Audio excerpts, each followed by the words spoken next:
fundador da Companhia de Jesus, recordaremos a figura de Santo Inácio de Loyola, o seu carisma e a grande atualidade dos exercícios espirituais. Antes de contar a história de Santo Inácio de Loyola, quero agradecer a você que se inscreveu no canal e pedir a você que ainda não é inscrito, se inscreva, ative o sininho para receber as notificações, compartilhe esse vídeo e deixe seu like. Isso é muito importante para o crescimento do canal.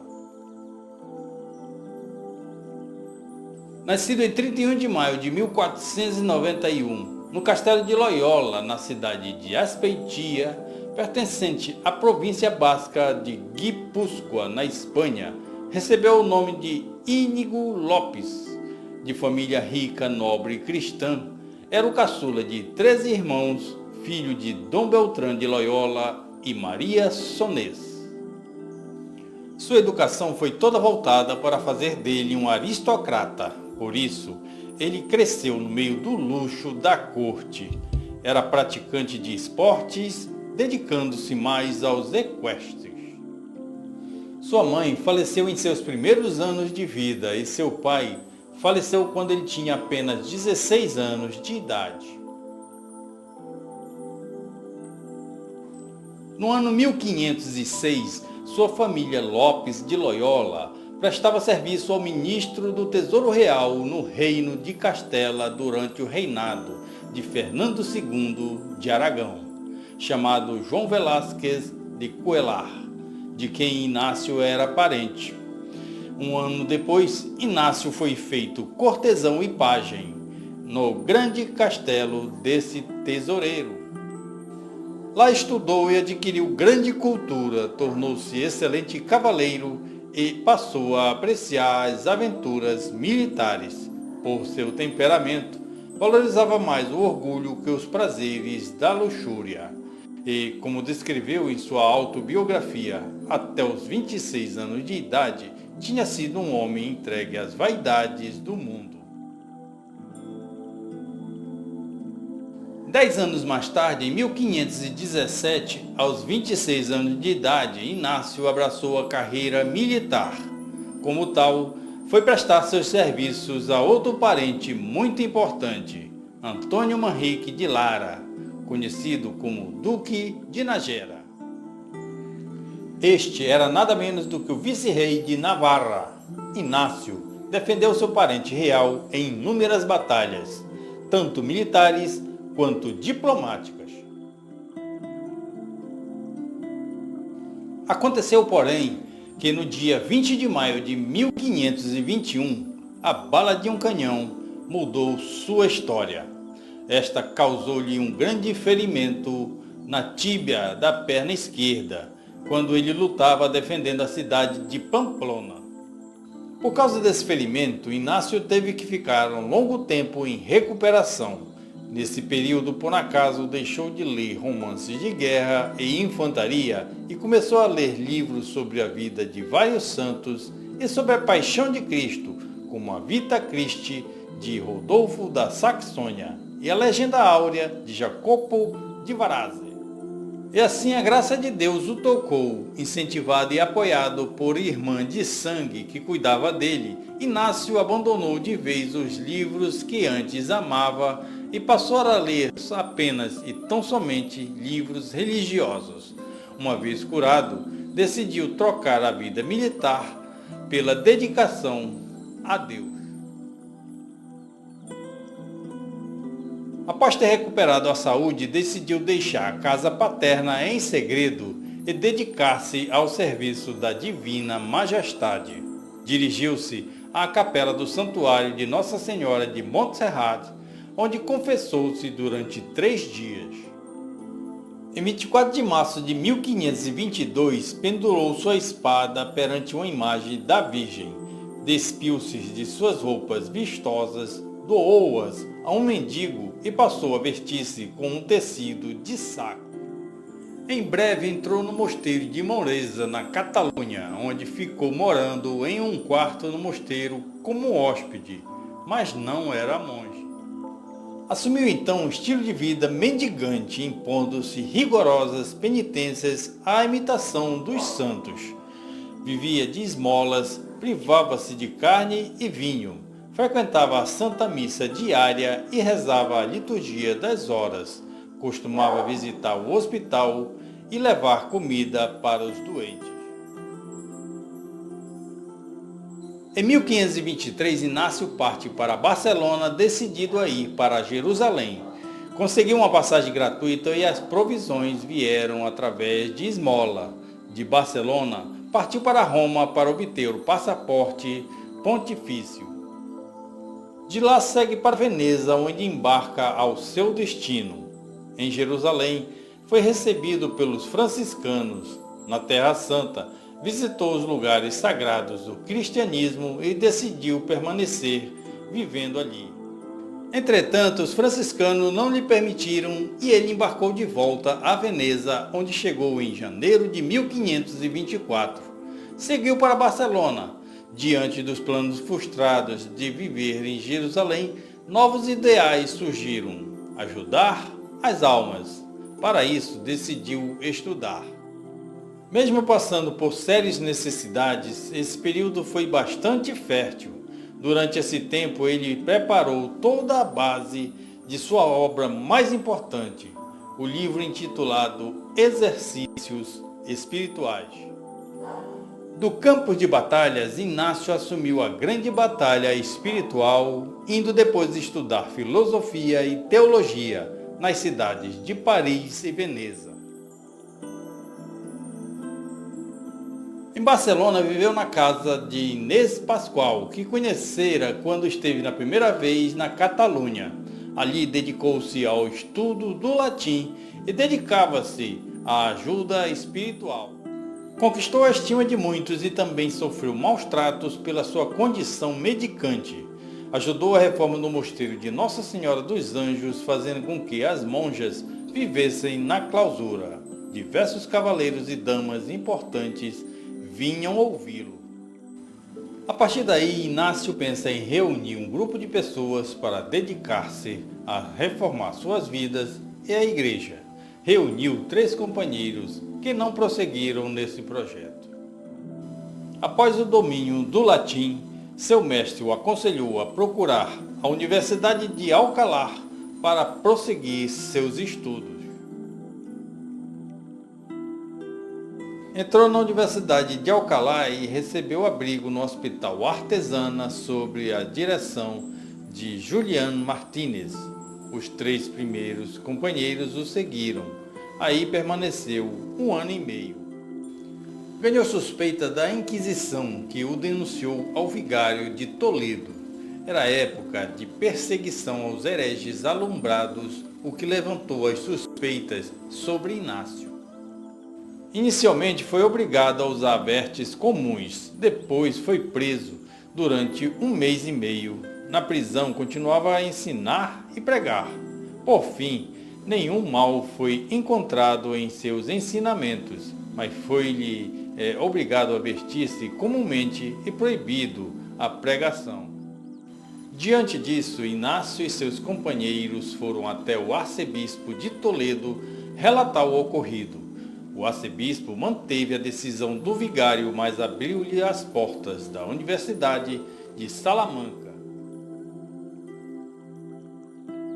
Vivendo em Salamanca, sua pregação ganhou fama.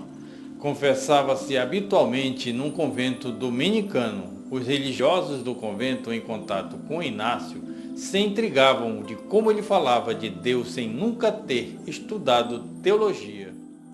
Isto despertou suspeita dos dominicanos, que decidiram interrogá-lo e denunciá-lo. Novamente, o peregrino foi preso. O vigário do bispo e professor da universidade foi visitá-lo e Inácio entregou-lhe o livrinho dos exercícios espirituais para exame. Após este exame por parte dos doutores, nada encontraram que o condenasse. Inácio e seus companheiros foram libertados, mas proibidos de pregar até concluir 4 anos de estudos. Diante disso, ele decidiu seguir sozinho para estudar em Paris. Em 1528, partiu. Em 1528, entrou para a Universidade de Paris no Colégio de Santa Bárbara, onde ficou 7 anos e estendeu sua educação literária e teológica, tentando cativar o interesse dos outros estudantes para os seus exercícios espirituais. Em 1533, Inácio obtém a licença de docente. Em 1534, tornou-se mestre em artes e tinha 6 seguidores. Pedro Fabro, o único sacerdote do grupo. Francisco Xavier, hoje São Francisco Xavier, Alfonso Salmeron, Diego Lainez e Nicolau Bobedilla, espanhóis, e Simão Rodrigues, português. Juntos eles fundaram a Companhia de Jesus em 15 de agosto de 1534. Este grupo de irmãos na fé só receberam a ordenação sacerdotal em 1537, ao concluírem os estudos. Na ordenação, o até então Íñigo assumiu o nome de Inácio. Depois de 3 anos, o Papa Paulo III deu aprovação oficial à nova ordem. Inácio de Loyola foi eleito para assumir o posto de superior geral.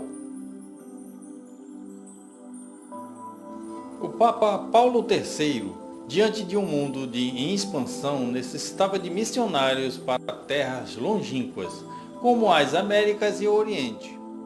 Contava com os jesuítas para esta tarefa. Além disso, novos missionários queriam aderir ao grupo. Diante disso, verificou-se a necessidade de organizar a nova ordem por meio de uma regra de vida. Apresentada ao Papa, veio a aprovação verbal em 3 de setembro de 1539. A Congregação de Cardinais deu um parecer positivo à Constituição apresentada e, em 27 de setembro de 1540, o Papa Paulo III confirmou a ordem através da bula Regimini Militantes Ecclesiae, que integra a fórmula do Instituto, onde está contida a legislação substancial da nova ordem. O número de seus membros foi, no entanto, limitado a 60. Essa limitação foi, porém, posteriormente abolida pela bula Injunctum Nobis, de 14 de março de 1543. Seus missionários jesuítas levaram o Evangelho de Jesus Cristo de maneira heróica e poderosa aos lugares mais improváveis e desconhecidos. Muitos morreram martirizados por causa da fé em Cristo, deixando maravilhosos testemunhos de coragem, fé e amor a Deus. Em 1551, criou o Colégio Romano, que viria a ser a atual Pontifícia Universidade Gregoriana de ensino gratuito, que, adotando o sistema parisense, renovou o ensino na Itália. Com o advento do Papa Paulo IV, desfavorável a Inácio, a obra passou por dificuldades financeiras. Em prol do sustento do colégio, a própria ordem teve que passar por muitas privações econômicas, até que fosse mantida pelo Papa Gregório XIII, 25 anos após a morte do fundador. Daí o nome Universidade Gregoriana. Inácio escreveu as Constituições jesuítas, adaptadas em 1554, que criaram uma organização hierarquicamente rígida, enfatizando a absoluta auto-abnegação e a obediência ao Papa e aos superiores hierárquicos. Perinde ac cadáver, disciplinado como um cadáver, nas palavras de Inácio. Seu grande princípio tornou-se o lema dos jesuítas, Ad majorem Dei gloriam, ou seja, pela maior glória de Deus. Desde que Santo Inácio assumiu o cargo de superior geral da ordem, sua saúde só piorou. Muito debilitado, ele veio a falecer em 31 de julho de 1556, em Roma, na Itália. Tinha então 65 anos de idade. Nesta data, os jesuítas eram aproximadamente 1000. espalhados em 110 casas e 13 províncias. Eram 35 colégios em funcionamento e mais 5 aprovados. Sua canonização foi celebrada pelo Papa Gregório XV em 12 de março de 1622. Em 1922, poucos meses após ser eleito Papa, Pio XI declarou e constituiu Santo Inácio de Loyola celestial patrono de todos os retiros espirituais e, por conseguinte, de todos os institutos, associações e congregações de qualquer classe que ajudam e atendem aos que praticam exercícios espirituais.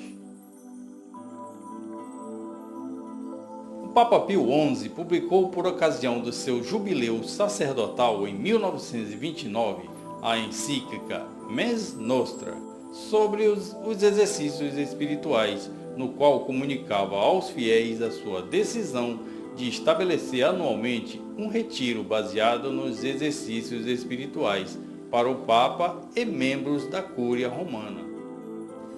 Desde então, salvo algumas exceções, retiros inacianos são realizados todos os anos no Vaticano. Inicialmente ocorriam na primeira semana do Advento. Com o Papa Paulo VI, os exercícios passaram a ser realizados na primeira semana da Quaresma. Santo Inácio de Loyola contribuiu enormemente para a Igreja e para a humanidade. Sua busca interior trouxe revelações e afirmações que vêm se confirmando sempre atuais. Ele tocou no cerne da pessoa humana. Uma oração muito conhecida foi composta por Santo Inácio de Loyola. Alma de Cristo, santificai-me. Corpo de Cristo, salvai-me. Sangue de Cristo, inebriai-me. Água do lado de Cristo, lavai-me. Paixão de Cristo, confortai-me. Ó bom Jesus, ouvi-me. Dentro das vossas chagas, escondei-me. Não permitais que de vós me separe. Do espírito maligno, defendei-me. Na hora da minha morte, chamai-me. E mandai-me ir para vós, para que vos louve com os vossos santos, por todos os séculos. Amém. Santo Inácio de Loyola, rogai por nós.